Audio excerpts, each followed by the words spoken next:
মঙ্গলবার সকালে বাংলাদেশ ব্যাংকের সামনে অবস্থান নেন একীভূত হওয়া 5 ব্যাংকের ভুক্তভোগী গ্রাহকরা। হেয়ার কাট বাতিলের প্রজ্ঞাপন ও প্রতিশ্রুত মুনাফা সহ টাকা ফেরতের দাবি জানান তারা। আমাদের কষ্টার্জিত টাকা ব্যাংকে রেখে আজকে আমরা রাস্তায় আমরা বাসা ভাড়া দিতে পারছি না, চিকিৎসা খরচ করতে পারতেছি না। মাননীয় অর্থমন্ত্রী মহোদয়, আপনি যে সংসদে কথা দিয়েছেন হেয়ার কাট শিথিল হবে, প্রত্যেকটা ব্রাঞ্চ ম্যানেজারের কাছে প্রজ্ঞাপনটা আপনি শিথিল করেন।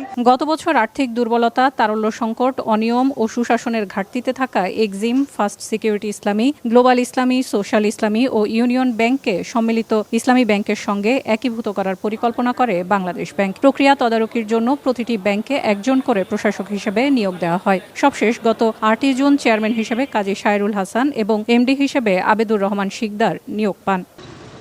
পুনর্গঠন কার্যক্রমের অগ্রগতির প্রেক্ষাপটে প্রশাসকদের সম্মিলিত ইসলামী ব্যাংক থেকে ধাপে ধাপে সরিয়ে নেওয়ার সিদ্ধান্ত হয়। জুলাইয়ের শেষ দিকে প্রশাসকদের কাছ থেকে 5 ব্যাংক বুঝে নেওয়ার প্রক্রিয়াও শুরু হতে পারে। একই বোর্ডে যুক্ত হবেন আরও অভিজ্ঞ ব্যক্তিরা। এমডি নিয়োগ করেছেন, বোর্ড আছেন এবং অভিজ্ঞ লোকদের দিয়েই, যোগ্য লোকদের দিয়েই বোর্ড গঠিত হয়েছে।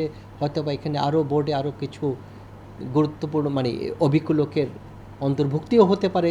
এরই মধ্যে সম্মিলিত ইসলামী ব্যাংকে 10,000 কোটি টাকার সুকুক বন্ডের মাধ্যমে বিনিয়োগ করেছে সরকার। অবস্থার উন্নতি হলেই আমানতকারীরা তাদের জমাকৃত অর্থ মুনাফা সহ ফেরত পাবেন বলে আশ্বস্ত করেছে বাংলাদেশ ব্যাংক। এই ব্যাংকটি যখন সঠিকভাবেই পরিচালিত হতে যাচ্ছে, অতএব জনগণের কাছে আমাদের দাবি বা অনুরোধ যে আপনারা একটু ধৈর্য ধরেন, ব্যাংকটা আস্তে আস্তে ঘুরে দাঁড়াবে এবং আপনাদের সমুদয় অর্থই মুনাফা সহ আপনারা ফেরত পাবেন।